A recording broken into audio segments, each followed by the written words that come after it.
देखेगा ना एपिसोड।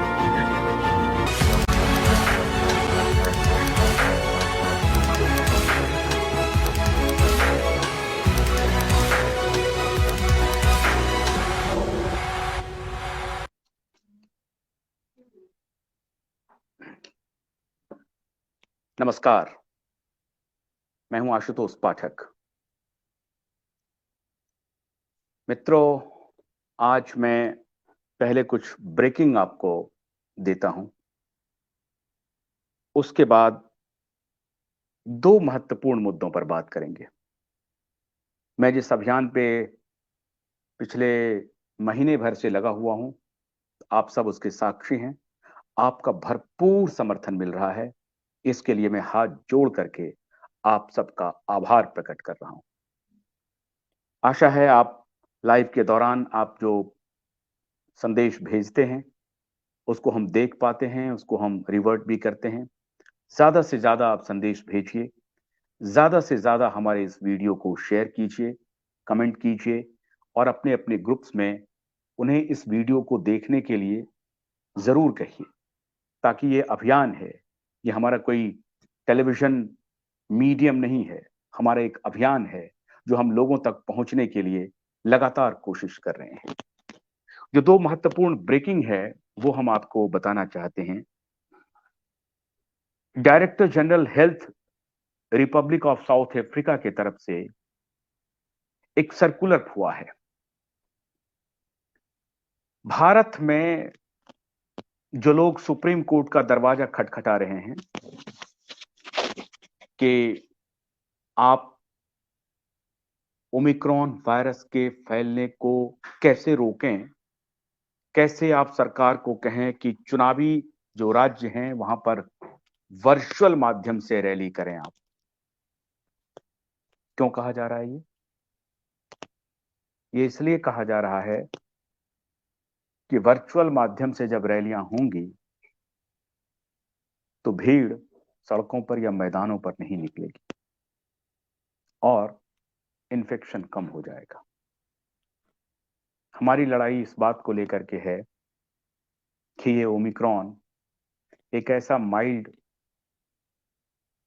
रूप है वायरस का। बहुत सारे डॉक्टर तो ये बता रहे हैं कि वायरस है ही नहीं, लेकिन चलिए मैं इनकी थ्योरी को मान भी लेता हूं। तो ये बहुत ही माइल्ड है, इसका कोई इंपैक्ट नहीं होने वाला है, अभी तक का स्टडी आ गया है। लेकिन सुप्रीम कोर्ट में एक तिवारी जी नाम के एक लॉयर हैं, उन्होंने पीआईएल दिया है और मैं मानता हूं कि इस पीआईएल में सरकार का हाथ है। क्यों हाथ है, इस पर भी हम आपसे बात करेंगे। और आज भगवान शिव को भी अपने इस डिबेट में लाएंगे, क्योंकि शिव के साक्षात प्रतिनिधि हमारे साथ होंगे जो एक्चुअल में शिव का प्रतिनिधित्व कर रहे हैं, सनातन का प्रतिनिधित्व कर रहे हैं। उनको भी मैं लाऊंगा और इस सनातनी सरकार को कहूंगा कि ये भस्म लेपने से काम नहीं चलेगा। इसलिए सबसे पहले हम आपको उस मुद्दे पर आएंगे बाद में। पहले हम ये बताते हैं कि director general health Republic of south Africa ने जो सर्कुलर दिया है वो सर्कुलर क्या है। Revision to contact tracing quarantine and isolation protocols. Quarantine, tracing और आइसोलेशन का जो प्रोटोकॉल्स है उसके लिए ये रिविजन लेके आया है कौन? अफ्रीकी सरकार। The following revisions have been accepted based on the COVID-19 MAC advisories of 16/12/2021. Proportion of people with some immunity from infection and or vaccination is high. Past infection is 60 to 80% in several sero surveys. Containment strategies are no longer appropriate. Mitigation is the only viable strategy, especially true of the newer, more infectious transmissible variants like Omicron. New knowledge about the virus, that is very important. You have to listen it very carefully. High proportion of asymptomatic disease, high degree of asymptomatic and pre-symptomatic spread. Aerosol spread, only a small proportion of cases are diagnosed. We never identify most high risk patients. Testing is skewed towards symptomatic minority. Not all symptomatic people test. Not all negative tests are true negatives. High risk definition probably isn't meaningful anymore. High risk definition probably isn't meaningful anymore. बताऊं हिंदी में?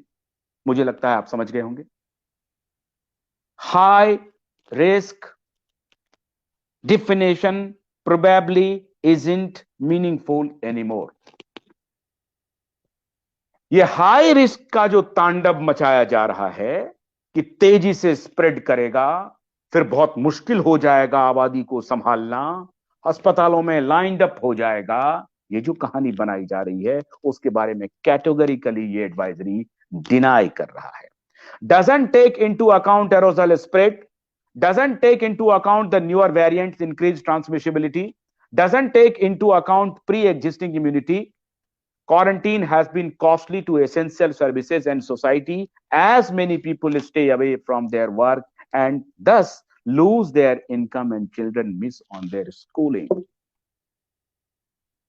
ये बात हम पिछले 1.5 साल से कह रहे हैं और कहते ही जाएंगे, आपको मानना भी पड़ेगा. Thus the following is applicable with immediate effect. Contact tracing, all contact tracing be stopped with immediate effect except in congregate settings and cluster outbreak situation or self-contained settings. All contacts must be continued with their normal duties with heightened monitoring, daily temperature, testing, symptoms, screening of any early signs. If they develop symptoms, then they should be tested and be managed according to the severity of the symptoms. अगर कोई इस तरह का symptom कोई develop कर रहा है तभी उनका परीक्षण कराना है. All contacts must not be tested unless if they develop symptoms. Quarantining for contacts of unconfirmed cases of COVID-19. All quarantine is to be stopped with immediate effect. All quarantine is to be stopped with immediate effect. This applies to both vaccinated and unvaccinated contacts. No testing for COVID-19 is required irrespective of the risk exposure unless the contact becomes symptomatic. No testing of COVID-19. No testing of COVID-19. ये उस देश की advisory है जिस देश में Omicron नाम का वायरस पाया गया, पहले उसकी पहचान की गई और जिसके बारे में हमारे वेस्टेड इंटरेस्ट के बेईमान भ्रष्ट कानून को बेचने वाले पीआईएल लेकर के सुप्रीम कोर्ट चले गए हैं. वो कर रहे हैं. और साउथ अफ्रीका में जहां से ये ओमिक्रॉन आया वहां ये एडवाइजरी हो रही है. आइसोलेशन रूल्स क्या कह रहा है? Isolation rules are applicable to both vaccinated and unvaccinated individuals. Isolation rules are applicable to high and low risk individuals. Return to work from day 10 onwards must be always take into consideration the individual's clinical status. Only those patients well enough to work should do so. No isolation period required. Asymptomatic individuals के लिए no isolation period required. To do self-observation for 5-7 days for development of any symptoms with enhanced precautions, including avoiding attending settings where many people gather, mask wearing and social distancing. Mild diseases, very important paragraph. Please you listen carefully. Mild diseases refers to persons who have symptoms and have tested positive but who do not require hospitalization. This is called mild diseases. मतलब आपको infection हो गया है, detect भी हो गया है, virus है आपकी बॉडी में, लेकिन ये उतना सीवियर नहीं है कि आपको अस्पताल जाना पड़े. Do not have shortness of breath, dyspnea or abnormal chest imaging. Mild disease symptoms and signs include but are not limited to the following: fever, cough, sore throat, malaise, headache, muscle pain, nausea, vomiting, diarrhea, loss of taste and smell. Isolation period is maintained at 8 days.